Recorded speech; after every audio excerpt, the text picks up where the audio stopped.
I'm going to show you the game between Magnus Carlsen and Alexander Grischuk from round 3 of the Norway chess tournament.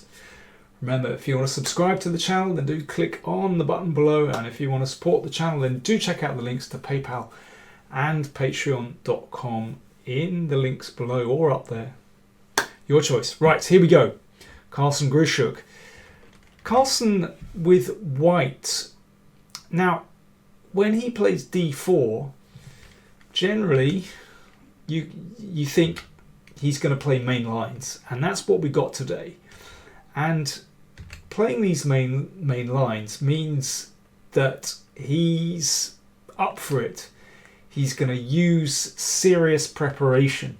He's not playing, knight f3 and d4 and c3 and bishop f4. No, not the side stuff. He is going for it when he plays normal mainline moves like this. So basically, I think in this game, we're going to see World Championship preparation. That's my guess. And Grischuk goes for his Grünfeld. It's either this or maybe a King's Indian, but okay, today we see a Grünfeld. And we see Magnus playing one of the main lines. So there we go, definitely preparation. Not like Magnus at all to play this kind of thing on a whim. And establishing a strong Grünfeld centre, or at least the white side of a Grünfeld centre, and of course black attacks this with c5. And then we have rook c1, so not committing this knight yet. That's all part of the scheme. Queen a5 and queen d2. So here is where black has a bit of a choice. Of course, you can play an endgame, and this has been discussed in quite a few games. But of course, Magnus pretty comfortable in endgames. Here's the endgame in question. You can do this. And now you can either take with king or bishop, actually, and they're both quite tricky. But no doubt, Magnus will be comfortable with that and has found some way to find a little bit of play in the position. But Grischuk went for Castle's king side, and once again, black can take here and go for this endgame. But instead, bishop g4, which is, I think, more in the spirit of the Grünfeld. So here, this is kind of serious. Now, bishop e2 is just too tame in this position. Then the endgame is quite pleasant for black. So therefore d5. So that shuts down the possibility of an endgame. But, there are pros and cons to playing d5. Personally, if I were playing black side of Grünfeld, it was many years since I did that. I used to play it in my youth. But this is the kind of position I'd be very comfortable with as black. So, for example, first of all, let's damage the pawn structure. And now just play knight d7. And we have one of these situations where, white has this huge centre, but actually black has the possibility to hit out with maybe even moves like f5, sometimes e6. It's a very dynamic position with all those dark squares, and of course, white's king doesn't always find a very safe spot to go to. Previously, instead of taking on f3, Grischuk has actually played knight d7 here and had a crazy game against Kramnik, which he actually won. That was from Norway Chess 2014. So let's go back. So it's that position, and either knight d7 or bishop f3 strike me as typical Grünfeld moves where you allow white to build up this big centre, but there are always counter-attacking possibilities. But instead of that, we had b5 from Grischuk. Well, it's another way of getting counterplay. And if bishop takes pawn, that loses too much time after the exchange, and rook c8. Black gets a lot of pressure and white's king is still in the middle. So best not to go pawn grabbing. Magnus is very prudent and plays bishop e2, just protecting the knight. So knight d7, Grischuk develops, Magnus develops as well.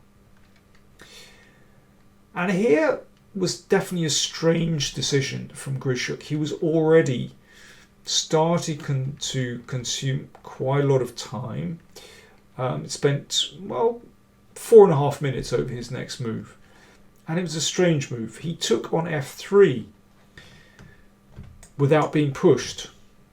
c4 is the move that I think Black would like to make, with the possibility at some moment of getting that knight through either c5 or e5 and into d3, sometimes even putting the knight round here, round to a4 to attack here. That's another way to do it.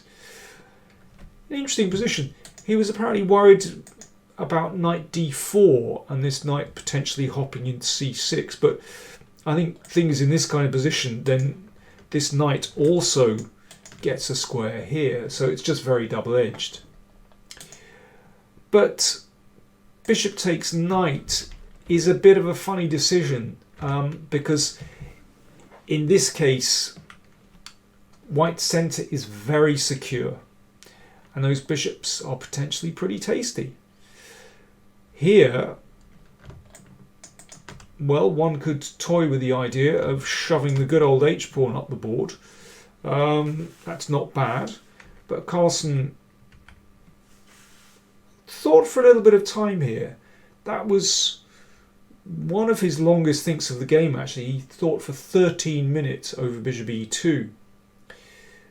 And now Grischuk, in turn, thought for about 13 minutes. And he was really slowing down at this point.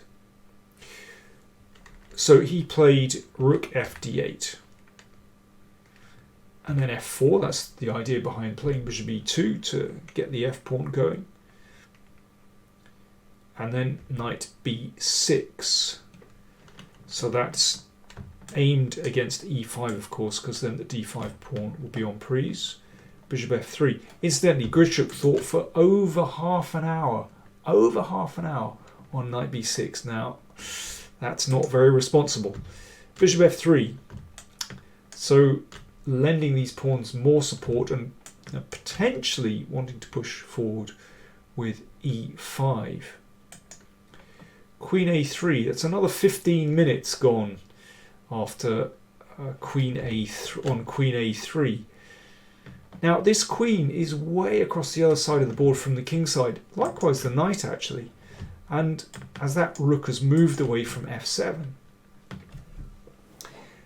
Black's king does not have many defenders. And Magnus had another think here. Again, for him, quite a long think, 12 minutes. He said that he didn't really consider e5 for very long. Of course, in many ways it's a critical move, but involves a lot of calculation. This is probably okay for white because you get too many pieces here. But black could just move that rook out of the way, rook a b8, and that's a tricky position. You know, white has suddenly taken on quite a lot of responsibility after e5 with that d5 pawn. Could be very good for white, but tricky. But Magnus, he's very practical. He didn't bother messing around. He just thought, great, there aren't many pieces around black's king. Let's just attack. Why not? Very practical, very sensible. e6, another 13 minutes taken from Grischuk. And h5 from Magnus. Now, at this moment, I was watching the game live and noted down the times. Carlsen had 1 hour and 5 minutes remaining. Grischuk only had 18 minutes remaining. Remember, they're playing this time control of 2 hours. And but after 40 moves they get 10-second increment per move. So it's classical chess, but playing to a finish, and that puts more pressure on your opponent. Certainly it's the kind of time control that I think Magnus likes very much. You know, he uses his speed at the board as another weapon, actually. But Grischuk is notoriously indecisive and likes to well, somehow, I don't know if he likes to, but ends up in time pressure a lot. So he was already under the cosh here. If black would take, well, of course, you can just recapture here. But I wonder if Magnus would actually consider playing e5, or would have considered playing e5 in this position, just to pass and then get going. Well, maybe that's too fanciful. Yeah, you can just recapture. In any case, Grischuk played knight a4. Carlsen took on g6. And now he played f5.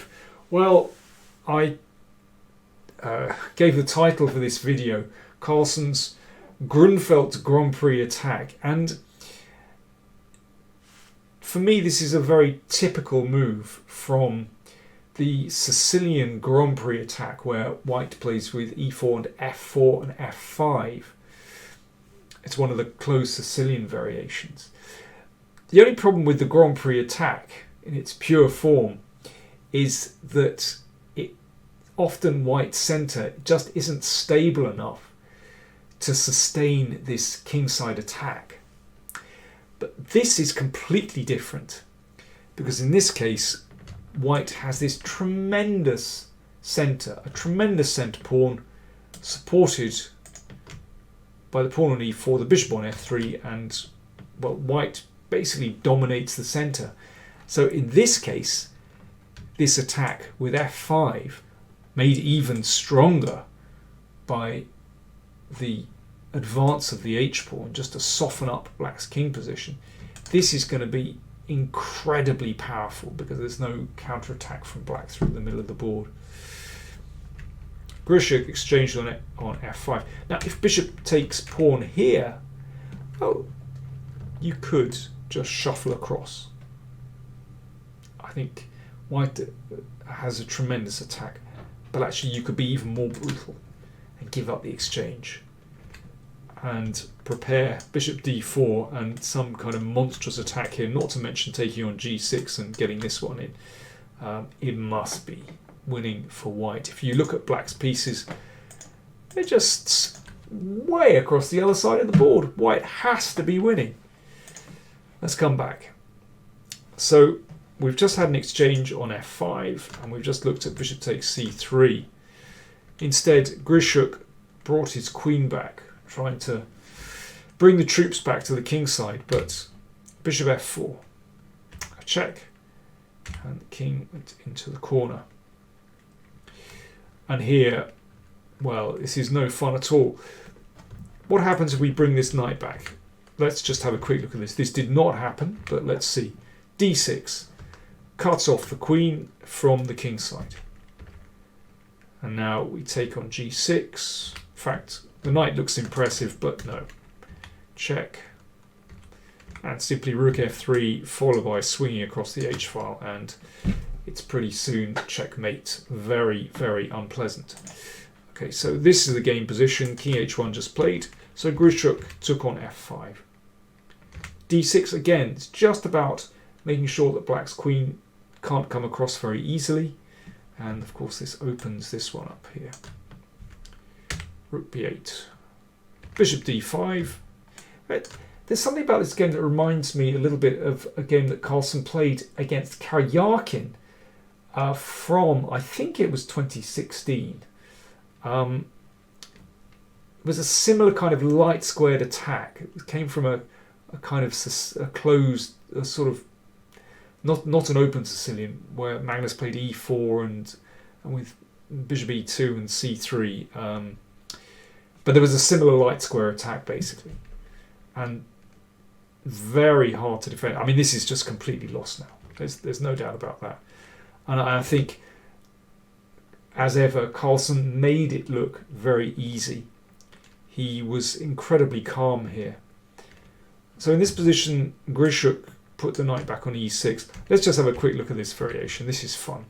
So after this, actually white can give up a rook with rook f7. And then the king just gets checked to bits. For example, here, and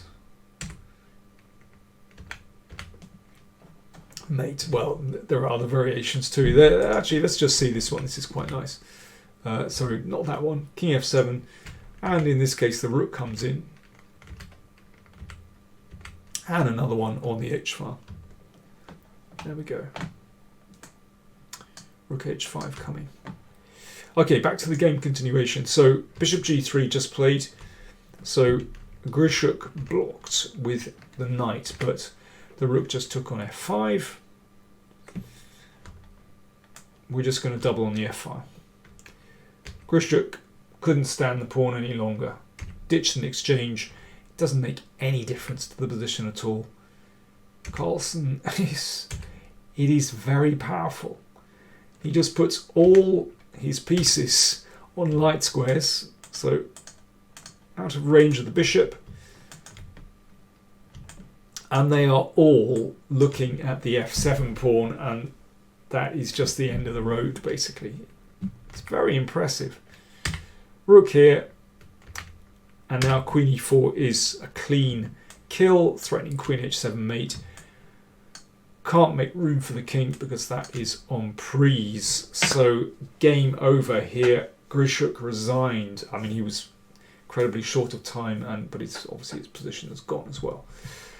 Once again, Magnus made it look really easy. But Grischuk was so indecisive because in this position,